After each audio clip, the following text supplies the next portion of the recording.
আমি এবং আমার ছেলে একদিন একসাথে ঘুমাচ্ছিলাম। আমার স্বামী বিদেশ থাকে।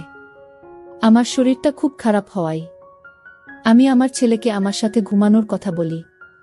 কিন্তু হঠাৎ একদিন রাতে যখন আমি ছেলের সাথে ঘুমালাম, তখন আমি অর্ধেক ঘুমের মধ্যে আছি এমন অনুভব করলাম।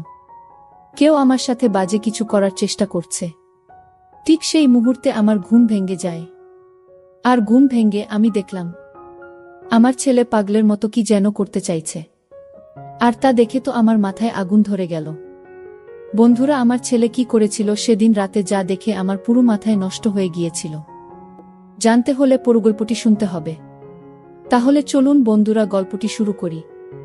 গল্পটি শুরু করার আগে বন্ধুরা, তোমাদের নিকট আমার বিশেষ অনুরোধ, দয়া করে তোমরা আমার চ্যানেলটি সাবস্ক্রাইব করে আমাকে সাপোর্ট করবা।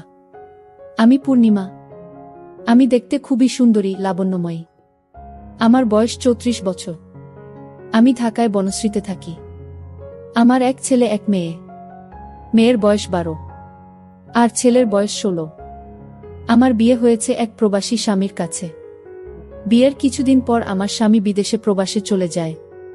তারপর থেকে আমাকে অনেক কষ্ট করতে হয়েছে। একটি ছোট্ট ছেলেকে নিয়ে আমার খুব কষ্টে দিন কাটছিল। দেখতে দেখতে আমার ছেলে এবং মেয়ে উভয়ই বড় হয়ে গেল। বর্তমানে আমার ছেলের বয়স 16 আর মেয়ের বয়স 12। দুই ছেলে মেয়ে নিয়ে খুব সুখের সংসার আমার। তারা দুজনেই পড়ালেখায় ব্যস্ত। কিন্তু মনের মধ্যে একটাই কষ্ট আমার। বিয়ের পরে প্রায় বেশিরভাগ দিনেই আমি স্বামী ছাড়া থাকতে হয়েছে। বলতে পারেন আমি খুব একটা বেশি স্বামীর আদর পাই নাই। কারণ সে বিদেশ থেকে মাঝে মধ্যে ছুটিতে আসত আর অল্প কিছুদিন থেকে চলে যেত। তারপর আবার 5 বছর পর 3 থেকে 4 মাসের ছুটি নিয়ে আসত। তারপর আবার চলে যেত। তাতে আমার কিছু হতো না। মনের কষ্ট মনেরই রয়ে যেত। বরং আরো আগুন জ্বালাইয়া তুইয়ে চলে যাইত। তারপর কিছু দিন শুধু কালি চটপট করতাম। এইভাবেই চলত আমার জীবন। তাই বলছি বন্ধুরা, স্বামীর আদর আমার জীবনে খুব কমই পাইতাম। কিন্তু আমার কি ভাগ্য বন্ধুরা, সেই স্বামীর আদর, সোহাগ, মায়া, মমতা সব দিয়ে ভরিয়ে দিয়েছিল আমার ছেলে অনিল। আমি কখনো কল্পনাই করতে পারি নাই যে আমার ছেলে অনিল আমাকে এত সুখ দিবে। বন্ধুরা, আমার ছেলে অনিল, সে ক্লাস এসএসসিতে পড়তেছে। দেখতে খুব সুন্দর শান্তর।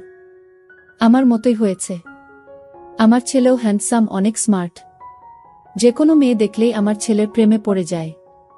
আমি আমার ছেলের প্রতি অনেক যত্ন নিতাম। মানে অনেক ভালোবাসতাম আমার ছেলেকে। সবসময় আমার ছেলের সাথে আমি ফ্রি থাকার চেষ্টা করতাম। আমার ছেলের সাথে আমি বন্ধুর মতো সব সময় আচরণ করতাম। বন্ধুরা, একদিন রাতের ঘটনা। আমার ছেলে ওয়াশরুমে গিয়েছিল। ওয়াশরুম থেকে বের হতে একটু দেরি হচ্ছিল। হঠাৎ করে আমার ছেলের মোবাইলে একটি মেসেজ চলে আসলো। মেসেজটি দেখে আমি খুব হিমশিম খেয়ে গেলাম। মেসেজটা খুব বিশ্রী ভাষায় লেখা ছিল। তবে বন্ধুরা, এইটুকু বুঝতে পারছি যে মেয়েটি আমার ছেলেকে মেসেজটা দিয়েছে, সে নিশ্চয় আমার ছেলের খুব পরিচিত এবং সে আর আমার ছেলের মধ্যে নিশ্চয় খারাপ কোনো সম্পর্ক আছে। প্রকৃতপক্ষে মেসেজটি দেখে আমার মন খারাপ হয়ে গেল। মেসেজটি দেখে আমি মনে মনে ভাবলাম, কে এই মেয়ে? তাহলে কি আমার ছেলে এই মেয়ের সাথে সম্পর্কে জড়িয়ে গেল? আমার ছেলে কি তাহলে নষ্ট হয়ে গেল? যদি তাদের মধ্যে এরকম ধরনের সম্পর্ক নাই থাকে, তাহলে কেনই বা এই মেয়েটি এরকম বিশ্রী মেসেজ দিবে? মেসেজটি দেখে আমার মনটা খারাপ হয়ে গেল। মনে মনে ভাবলাম, তাহলে আমার ছেলেকে কি আমি জিজ্ঞেস করব মেয়েটিকে? কিছুক্ষণ ভেবে তারপর ভাবলাম, যদি আমি আমার ছেলেকে জিজ্ঞেস করি, তাহলে সে হয়তো কষ্ট পাবে না। আমাকে বিকল্প চিন্তা ভাবনা করতে হবে। যেভাবেই হোক এই মেয়ের কাছ থেকে আমার ছেলেকে বাঁচাতে হবে। তা না হলে আমার ছেলের পড়ালেখা সহ আমার ছেলের ভবিষ্যৎ একেবারেই শেষ। পরের দিন আমার ছেলে স্কুলে যাবে। ছেলের পেছন পেছন আমিও গেলাম। কিন্তু আমার ছেলেকে বুঝতে দিলাম না যে আমি তাকে ফলো করছি। স্কুলে যাওয়ার কথা বলে আমার ছেলে দেখলাম স্কুলে না গিয়ে সে অন্যদিকে যাচ্ছে। আমি ওর পিছন পিছন ছুটলাম। কিছুক্ষণ যাওয়ার পর দেখলাম একটা মেয়ে আমার ছেলের জন্য দাঁড়িয়ে রয়েছে। আমার ছেলেও তার কাছে চলে গেল এবং তারা সেখান থেকে অন্য কোনো এক জায়গা চলে যাচ্ছে। আমি তাদের পিছন পিছন গেলাম। যাওয়ার পর দেখলাম তারা এমন এক জায়গায় গেল যেখানে মানুষ সচরাচর যায় না। একেবারে নির্জন জায়গা। খুব কম মানুষই সেখানে যায়। আমার আর বুঝতে বাকি রইল না। আমার ছেলে নষ্ট পথে চলে যাচ্ছে, যে পথ মোটেও তার ভবিষ্যতের জন্য ভালো না। তারপরেও তারা সেই নির্জন জায়গায় কি করে, তা জানার জন্য এবং তা নিজের চোখে দেখার জন্য চুপি চুপি সেখানে গেলাম। আমি দেখতে পেলাম তারা জঙ্গলে একটি খুঁড়ে ঘরের ভিতরে প্রবেশ করছে, তাও আবার ভাঙ্গা। মনে হচ্ছে অনেক দিনের পুরনো। চোখের পলকেই তারা দুজন সেখানে ঢুকে গেল। আমিও চুপি চুপি তাদের পিছনে গেলাম। ভাবলাম আজকে তাদেরকে হাতে নাতে ধরবা। তারা ঘরে প্রবেশ করার পর আমি চুপি চুপি করে সেই ঘরের জানালার পাশে গেলাম। তারপর আমি সেই খুঁড়ে ঘরের জানালার পাশ দিকে একটু উকি দিলাম। জানালা দিয়ে উকি দিতেই যা দেখলাম তাকে আমার দু চোখ মুজে গেল। অনেক কষ্ট করে তাকালাম। দেখলাম আমার ছেলে এবং সেই মেয়েটার কি রোমান্টিক দৃশ্য। মনে হচ্ছে তারা যেন নতুন কোনো দুনিয়ায় হারিয়ে গেছে। তারপরেও আমি কিছুক্ষণ তাদের দৃশ্য দেখলাম। সেই সাথে আমার চোখ চলে গেল আমার ছেলেই সেই ইন্টারেস্টিং জায়গায়। আমার ছেলেরটা দেখে তো আমি পুরাই অবাক। ছেলেরটা এত নাদচ নুদুচ হলো কি করে? দৃশ্যটা দেখার পর ভাবলাম, এখন আমি আমার ছেলে আর এই মেয়েটাকে হাতে নাতে ধরব। কিন্তু আমার মনের মধ্যে বাধা পড়ে যায় যে এই মুহূর্তে যদি আমি তাদের ধরতে যাই তাহলে দুর্ঘটনা পড়ে যেতে পারি। দৃষ্টি কিছুক্ষণ দেখার পর আমি তাদেরকে সেখানে কিছু না বলে বাসায় চলে আসলাম। তবে দৃশ্যটি দেখার পর বারবার তাদের সুন্দর দৃশ্য চোখের মধ্যে ভাসতেছে। আমি খুব চিন্তায় পড়ে গেলাম। মনে মনে ভাবতে লাগলাম কি করা যায়। আর এইসব যদি তার বাবা শোনে তাহলে আমার সাথে অনেক ঝগড়া করবে, রাগারাগি করবে এবং কি আমাকে মারধরও করতে পারে। ছেলেকে এইসব কারাপি থেকে রক্ষা করার দায়িত্ব আমার। ছেলের এইসব দেখে মনে মনে সিদ্ধান্ত নিলাম, আজকে ছেলে বাসায় ফিরলে একটা ব্যবস্থা করব। মনে মনে এও ভাবতে লাগলাম কি ব্যবস্থা করব, কি করা যায়। এসব বিষয় তো আবার কারো কাছে শেয়ার করা যায় না। অনেকক্ষণ ভাবতে ভাবতে মাথায় একটা আইডিয়া এলো, আর এই আইডিয়াটাকেই কাজে লাগানোর চেষ্টা করলাম। প্রায় সন্ধ্যা বেলা আমার ছেলে স্কুল থেকে বাড়ি ফিরল। আমি বললাম, বাবা অনিল, তোমার স্কুল থেকে আসতে এত দেরি হলো কেন? অনিল বলল, মা স্কুল শেষে প্রাইভেট পড়ছিলাম তাই আমার আসতে একটু দেরি হয়ে গেল। ছেলের এমন গোছানো মিথ্যা কথা শুনে আমি অবাক হয়ে গেলাম। আমি তো বুঝতেই পারছি সে কোথায় থেকে বাড়িতে ফিরল, কিন্তু আমি তাকে বুঝতে দিলাম না। আমি ভাবলাম, যদি আমি তাকে কিছু বলি তাহলে হয়তো এতে হিতের বিপরীত হয়ে যেতে পারে। তাকে আমার কৌশলে বসে আনতে হবে। সেদিন থেকেই আমার ছেলের সাথে প্রেমের অভিনয় শুরু করি, যাতে কোনো মেয়ে আমার ছেলেকে নষ্ট না করতে পারে এবং আমার ছেলেকে আকৃষ্ট না করতে পারে। সেজন্যই আমার এই চিন্তা ভাবনা। কিন্তু এই চিন্তা ভাবনা যে এত গভীরে চলে যাবে তা কখনো কল্পনাও করতে পারিনি। সেই দিন রাতে আমি আমার ছেলেকে বললাম, বাবা অনিল, তোমার মুখ এমন দেখাচ্ছে কেন? অনিল বলল, না মা, কিছু না। তারপর আমি বললাম, অনিল, আজকে তোমার সাথে আমি একটু গল্প করব। অনিল বলল, মা কিসের গল্প? আমি বললাম, অনিল, তোমার সাথে আমার অনেক কথা আছে। চলো আজকে আমরা আগে একটু গল্প করি, তারপর কথা বলি। আর সেই সাথে আমি নিজেকে একটু অন্যরকম ভাবে উপস্থাপন করলাম, যাতে সে আমাকে দেখে আকৃষ্ট হয়। আমি তার সাথে ওপেন ভাবে চলার চেষ্টা করলাম। তারপর অনিল দেখছি মাঝে মাঝে আমার দিকে তাকাচ্ছে, আর কি যেন ভাবছে। তারপর তার সাথে আমি অনেকক্ষণ গল্প করলাম। গল্পের করতে এক সময় আমি অনিলকে বললাম, বাবা আমার গা খুব ব্যথা করছে, একটা মেসেজ করে দাও। আমার কথা শুনে অনিল আমার দিকে হা করে চেয়ে রইল। অনেকক্ষণ ছেলে সেবা পেয়ে আমার ঘুম ঘুম ভাব পেল। তারপর আমি অনিলকে বললাম, বাবা অনিল, আজকে আমার খুব খারাপ লাগতেছে। তুই আজকে আমার এখানে থাকবে? কেন জানি আমি আমার ভয় ভয় লাগতেছে। অনিল বলল, আচ্ছা ঠিক আছে মা। তারপর আমি আর আমার ছেলে অনিল একসাথে ঘুমিয়ে পড়লাম। রাত যখন গভীর হলো তখন আমি বুঝতে পারলাম কেউ যেন আমার সাথে চুপি চুপি অন্যরকম কিছু করার চেষ্টা করছে। অনেক দিন পর কারো এমন অবস্থা অনুভব করতে পেরে আমার ঘুম ভেঙে গেল। আমি বুঝতে পারলাম নিশ্চয় আমার ছেলে অনিল, কারণ আমার রুমে তো অনিল ছাড়া আর কেউ নাই। তারপরেও আমি ঘুমের ভান ধরে পড়ে রইলাম, বুঝতে দিলাম না আমার ছেলে অনিলকে। মনে মনে ভাবলাম দেখি অনিল আমার সাথে কি করে। কিছুক্ষণ পর অনিল ভাবল, হয়তো আমি ঘুমিয়ে পড়েছি। সে তার ইচ্ছামতো বিভিন্নভাবে আমার সাথে বিভিন্ন রকম অদ্ভুত আচরণ করা শুরু করল। আমি ভাবলাম মনে হয় আমার ছেলে পাগল হয়ে গেছে। আর তা না হলে সে আমার সাথে এরকম অদ্ভুত আচরণ করবে কেন? তারপরও আমি নীরব থাকলাম। যখন সে খুব বেশি পাগলামি করতেছে, তখন আমার ঘুম ভেঙে যায়। আমি সজাগ হয়ে বললাম, অনিল তুমি কোথায়? কি করছো? সে আমার সজাগ হওয়া দেখে বোকা হয়ে গেল। আমি বললাম, অনিল সমস্যা নাই, তোমার যা ইচ্ছা তা করো, কিন্তু বাবা আমার একটা শর্ত আছে, তোমাকে আমার ওই শর্তটা মানতে হবে। তখন অনিল বলল, মা কি শর্ত শুনি। তখন আমি বললাম, অনিল আজকে আমি দেখলাম তোমাকে, তুমি একটা মেয়ের সাথে একটা জায়গায় গেছো। যেখানে তুমি গিয়েছিলে সেই জায়গাটা ভালো না, তবে তোমাকে কথা দিতে হবে তুমি আর কোনোদিন সেই জায়গায় যাবে না। এর বিনিময়ে তুমি আমার কাছে যা চাইবে তাই পাবে। বাচ্চা ছেলেদের মতো আমার সাথে মাথা নাড়াতে নাড়াতে বলল, আচ্ছা ঠিক আছে মা, আমি আর কোনো দিন সেখানে যাব না। তারপর আমি বললাম, অনিল আমি বুঝতে পেরেছি, তুমি বড় হয়েছ, তোমারও চাহিদা আছে। যদিও আমরা তোমাকে এখন বিবাহ করাতে পারবো না, যতদিন আমরা তোমাকে না বিবাহ করাবো ততদিন তুমি আমার মাধ্যমে তোমার কাজ চালিয়ে যাবে। সব কথার এক কথা হচ্ছে, এক কথায় তোমাকে ওই রাস্তা থেকে ফিরে আসতে হবে। তখন অনিল বলল, আচ্ছা ঠিক আছে মা। তারপর আমি আমার ছেলেকে বললাম, অনিল তুমি তোমার কাজ শুরু করো। মাত্র 16 বছর বয়সের ছেলে, তারপরও গায়ে প্রচুর শক্তি। আমার 16 বছরের ছেলের কাজ করার এত কৌশল দেখে আমার মাথা ঘুরে গেল। মনে হলো যেন আমি জীবনের সমস্ত সুখ খুঁজে পেয়েছি। কি বলবো বন্ধুরা, আমার ছেলের এই ব্যাপারে এত কৌশল জানে তার আমার কল্পনার বাইরে। মনে মনে ভাবলাম, ছেলে তো দেখি তার বাপের চাইতে আরো 10 গুণ বেশি পাওয়ারফুল। কি বলবো বন্ধুরা, সেদিন মনে হয়েছিল আমি নতুন কোনো সুখের ভুগ্নে হারিয়ে গিয়েছিলাম। সে এরকম কৌশলেই ব্যবহার করেছিল, তা আমি আগে কখনো কল্পনাও করতে পারি না। তার একদিনের কাজের ফলে প্রায় 1 সপ্তাহ পর্যন্ত আমি খারাপ অবস্থায় ছিলাম। তারপর প্রতিদিনই আমার ছেলে অনিল এবং আমার এক অন্যরকম মাস্তি হতো, যে মাস্তির রহস্য আজও পর্যন্ত কেউ জানে না।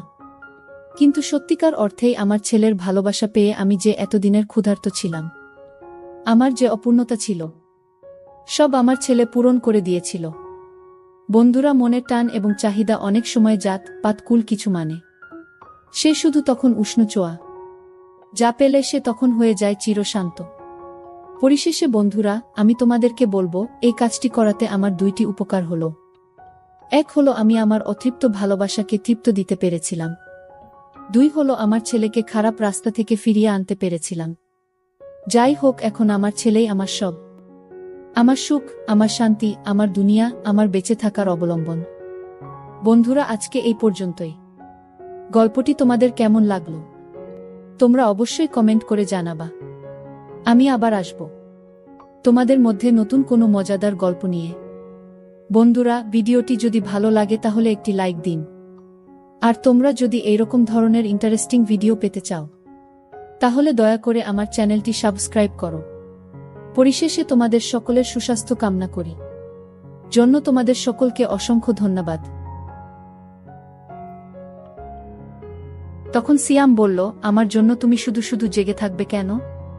কাল থেকে আমি পড়ার ঘরটাই ঘুমাবো, আর নানা নানিকে যখন খাবার দাও তখন আমাকেও ডাক দিও, ওই সময় আমিও খেয়ে নেব।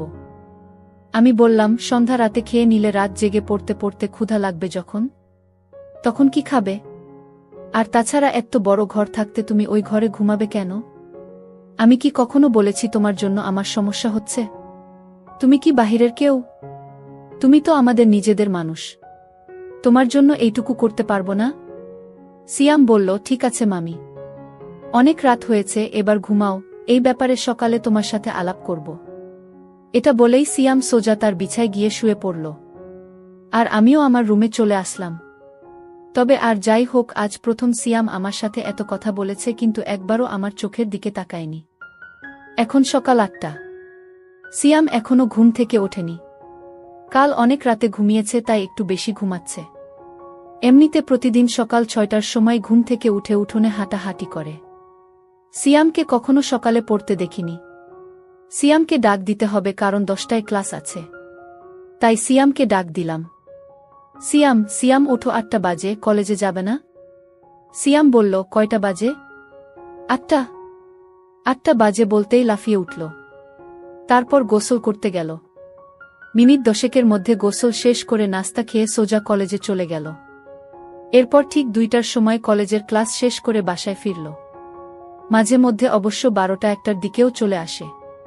পড়ার ঘরে বই খাতা রেখে গোসলখানায় হাত মুখ ধৌত করতে গেল। এদিকে আমি খাবার নিয়ে বসে আছি। সিয়াম ঘরে আসলো। তারপর আমার দুজনে একসাথে দুপুরের খাবার খেলাম। খাবার খাওয়ার সময় কোনো কথা হলো না। শুধু জিজ্ঞেস করেছিলাম কলেজে ঠিকমতো ক্লাস হয় কিনা।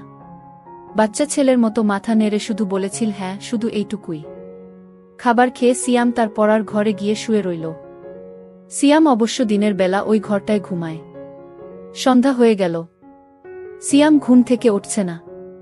আমি পড়ার ঘরটায় গিয়ে সিয়ামকে ডাক দিলাম। আমার ডাক শুনে ঘুম থেকে উঠে বিছানায় বসল।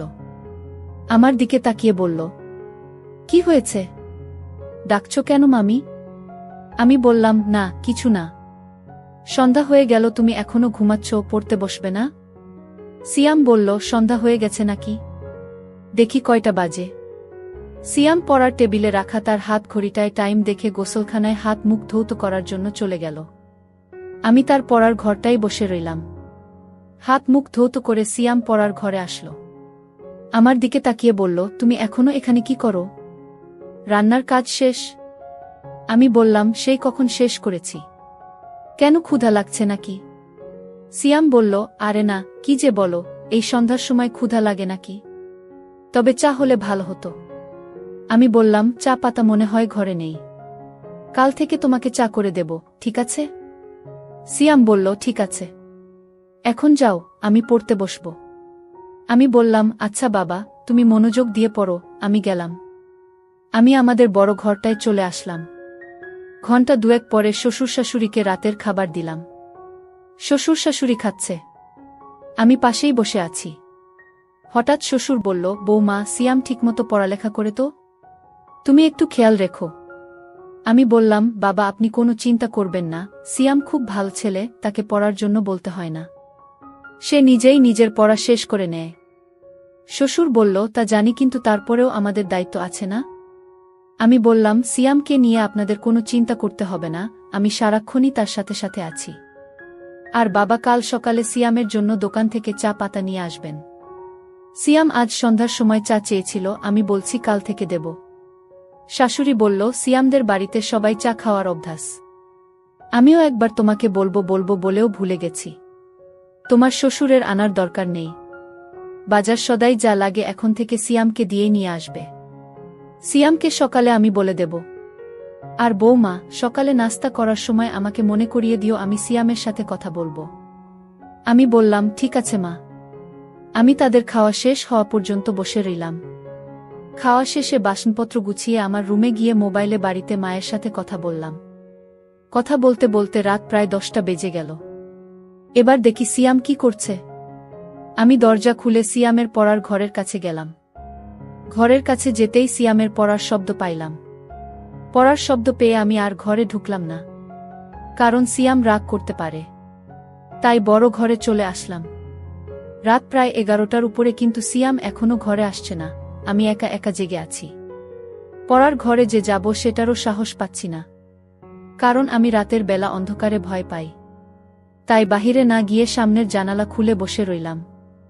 অপেক্ষার পর অপেক্ষা, কিন্তু সিয়াম ঘরে আসছে না। পড়ার ঘরে না হয় ঘুমাবে, কিন্তু খেতে আসবে তো? আমার কিচ্ছু ভাল লাগছে না। কি করব ভেবে পাচ্ছি না। শ্বশুরকে ডাকবো নাকি ডাকবো না তাও বুঝতে পারছি না। এভাবে অপেক্ষা করতে করতে রাত প্রায় 12:30 বেজে গেল। এরপর আমি অপেক্ষা করতে করতে কখন যেন ঘুমিয়ে গেলাম। সকালে ঘুম থেকে উঠে শাশুড়িকে আমি জিজ্ঞেস করলাম, মা, সিয়াম ঘরে আসে নাই? শাশুড়ি বলল, না, কেন, কি হয়েছে বৌমা? আমি বললাম, না কিছু না মা, সিয়াম কাল রাতে বড় ঘরে আসে নাই, পড়ার ঘরেই ঘুমাইছে। আমি অনেক রাত পর্যন্ত অপেক্ষা করে কখন যে ঘুমিয়ে পড়েছি নিজেও জানি না। শাশুড়ি বলল, কি বলো বৌমা? সিয়াম পড়ার ঘরে ঘুমাবে কেন? এই ঘরে কি তার সমস্যা হয়? আমি বললাম, কি জানি মা। আমি তো সারাক্ষণই তার খেয়াল রাখি। আমার মনে হয় সিয়াম আমাকে লজ্জা পায়। আচ্ছা মা, আমাকে লজ্জা পাওয়ার কি আছে? আমি তো ওর মার মতোই, তাই না? শাশুড়ি আমাকে বলল, সিয়ামকে ডাকো। সে তোমাকে লজ্জা পাবে কেন? তুমি তো তাকে অনেক খাতির যত্ন করছো, সেটা তো আমি নিজেই দেখছি। তাহলে সে এমন করবে কেন? এটা তো ঠিক না। সে এখানে লেখাপড়া করবে, যখন যা লাগবে তোমাকে বলবে, তুমি না দিলে আমাদের বলবে। আর তুমি তো আমার লক্ষ্মী বৌমা, কত সুন্দর করে সংসার